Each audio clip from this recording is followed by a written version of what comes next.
हर खबर पर होगी आपकी पकड़। डाउनलोड कीजिए एबीपी लाइव ऐप। इन सब के बीच बिहार पुलिस आज सुशांत की पूर्व गर्लफ्रेंड अंकिता लोखंडे का बयान भी दर्ज करने वाली है। अंकिता ही वो शख्स थी जिन्होंने सबसे पहले सुशांत और रिया के बीच चल रहे तनाव की जानकारी सुशांत के परिवार को दी थी। बिहार पुलिस के सूत्र तो ये भी बता रहे हैं कि सुशांत सिंह की मौत के बाद अंकिता लोखंडे 2 बार पटना जा चुकी हैं। सुशांत सिंह राजपूत की जिंदगी में रिया के आने से पहले अंकिता लोखंडे ही उनकी गर्लफ्रेंड थी। दोनों एक दूसरे से शादी करने वाले थे, लेकिन ऐसा नहीं हो सका। उसी अंकिता लोखंडे ने अब कई खुलासे किए हैं। सूत्रों के मुताबिक अंकिता ने बिहार पुलिस को सुशांत के साथ अपने चैट मैसेजेस दिखाए हैं। मैसेजेस के आधार पर अंकिता ने पुलिस को कहा है कि रिया चक्रवर्ती सुशांत को परेशान कर रही थी। अंकिता का दावा है कि फिल्म मणिकर्णिका के प्रमोशन के दौरान सुशांत ने उन्हें विश करने के लिए मैसेज किया था। तब दोनों के बीच में चैट से ही काफी बात हुई थी। तब काफी भावुक होकर सुशांत सिंह राजपूत ने अंकिता को बताया कि वो इस रिलेशनशिप में काफी परेशान हो चुके हैं। वो इसे खत्म करना चाहते हैं क्योंकि रिया चक्रवर्ती उन्हें काफी परेशान कर रही है। अंकिता ने ये सारी चैट बिहार पुलिस के साथ शेयर की है। सूत्रों के मुताबिक सुशांत की मौत के बाद अंकिता 2 बार पटना भी गई और सुशांत की बहन श्वेता से मिली। श्वेता और अंकिता काफी समय से एक दूसरे को जानते थे और दोनों में अच्छे संबंध थे। इसलिए अंकिता ने अपने और सुशांत के ये चैट श्वेता को भी दिखाए थे। बातचीत में अंकिता ने ये भी कहा कि मैंने सुशांत को बच्चे की तरह संभाला था। वो बेहद इंट्रोवर्ट था, उसे बेहद संभाल कर रखना पड़ता था। अपनी बातें कहना नहीं आता था, उसे समझाना पड़ता था।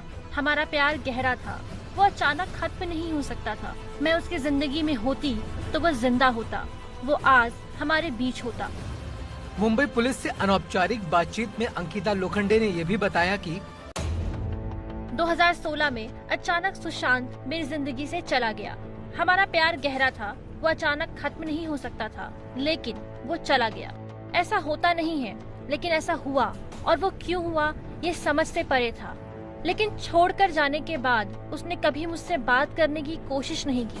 मुझे विश्वास था कि सुशांत हमारे प्यार को समझेगा और वापस आएगा, लेकिन ऐसा नहीं हुआ। वो क्यों नहीं आया ये आज तक मुझे समझ नहीं आया।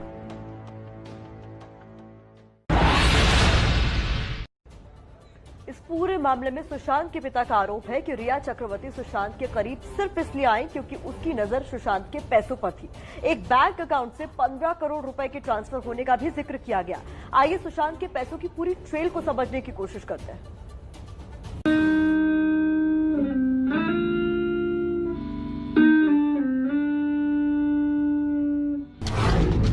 सुशांत के परिवार का आरोप है कि रिया चक्रवर्ती ने ही सुशांत के लिए अंधेरे का जाल बुना। सुशांत के पिता का कहना है कि मेरे पुत्र के एक बैंक खाते की स्टेटमेंट से पता लगा है कि पिछले 1 साल में लगभग 17 करोड़ रुपए मेरे बेटे के खाता नंबर 1011972591 कोटक महिंद्रा में थे। इस खाते से इस दौरान करीब 15 करोड़ रुपए निकला है। इस खाते से पैसा ऐसे खातों में ट्रांसफर हुआ है जिनसे मेरे बेटे का कोई लेना देना नहीं था। मेरे बेटे के सभी खातों की जाँच की जाए कि इन बैंक खातों और क्रेडिट कार्ड से कितना पैसा रिया ने अपने परिजनों और सहयोगियों के साथ धोखेबाजी और षड्यंत्र से ठगा है।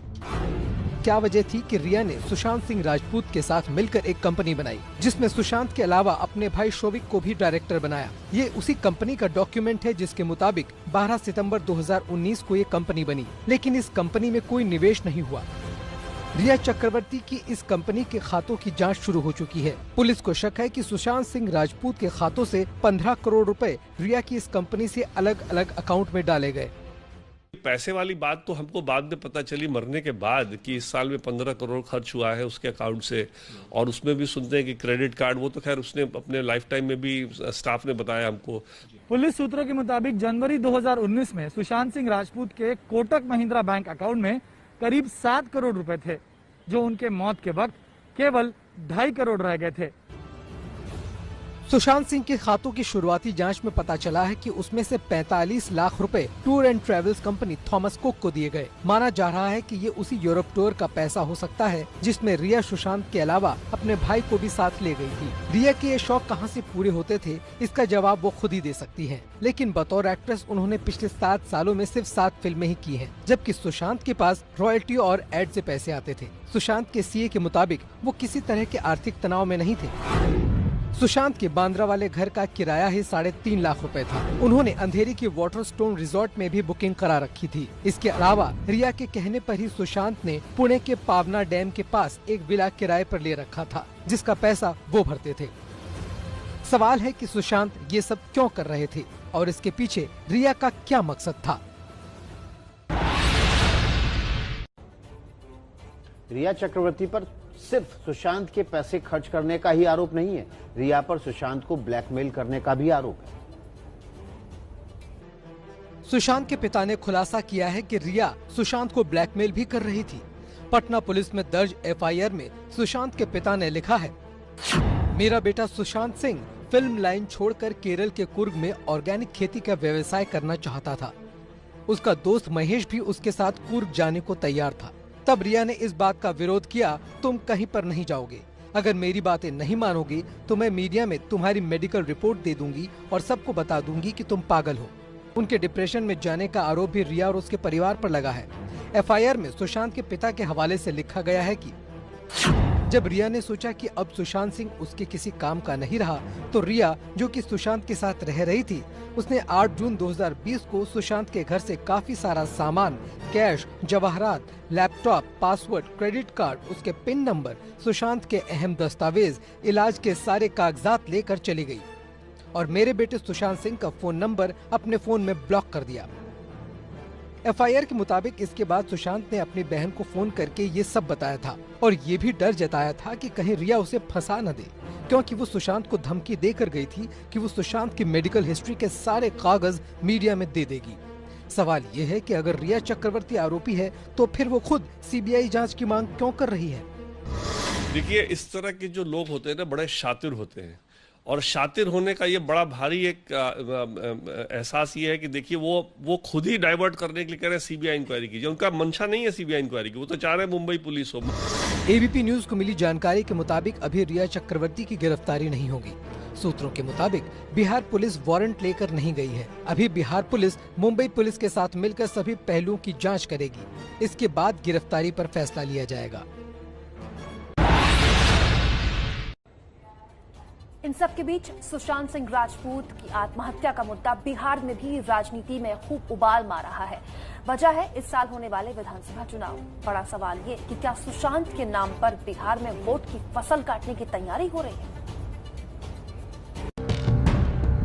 बिहार के इन नेताओं ने सुशांत सिंह राजपूत की मौत को सियासत का मुद्दा बना लिया है। बीजेपी हो या एलजेपी हो या आरजेडी, हर पार्टी के नेता सुशांत के मुद्दे को भुनाना चाहते हैं। सुशांत की मौत की जांच की मांग को लेकर बिहार के नेताओं ने इस कदर हल्ला मचाया कि सीएम नीतीश कुमार को बीच में दखल देना पड़ा। नीतीश कुमार के दखल के बाद ही रिया चक्रवर्ती के खिलाफ पटना में एफआईआर दर्ज करवाई गई। नीतीश जी का ये कंसर्न जरूर है, ये मैं स्पष्ट बता देता हूँ कि एक लड़का बिहार से निकल करके ही हैज अपने लिए इतना बड़ा जगह पाया और इतना यंग एज में चला गया, तो वो भी इस सारे चीज को लेके दुखी है और वो भी चाहते हैं कि उनके पिताजी को, उनके परिवार को न्याय मिले। इस मामले में उच्च स्तरीय जांच सीबीआई इंक्वायरी की मांग की जा रही है, जिसका हम सभी समर्थन करते हैं। यह जांच तो होनी ही चाहिए ताकि बिहार के बेटे को न्याय मिले। सुशांत जिस राजपूत जाति से आते हैं, बिहार में उस समाज की आबादी 5% के आसपास है। बिहार के रहने वाले सुशांत से सहानुभूति के जरिए राजनीतिक पार्टियां राजपूतों के साथ ही बाकी सवर्ण और युवा वोटरों को अपने पक्ष में करना चाहती है।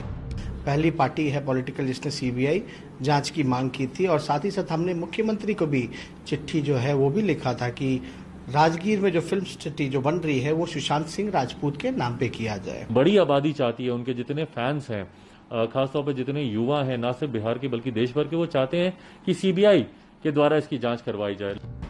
साफ है कि सभी राजनीतिक पार्टियां इस मुद्दे को चुनाव से जोड़कर देख रही हैं।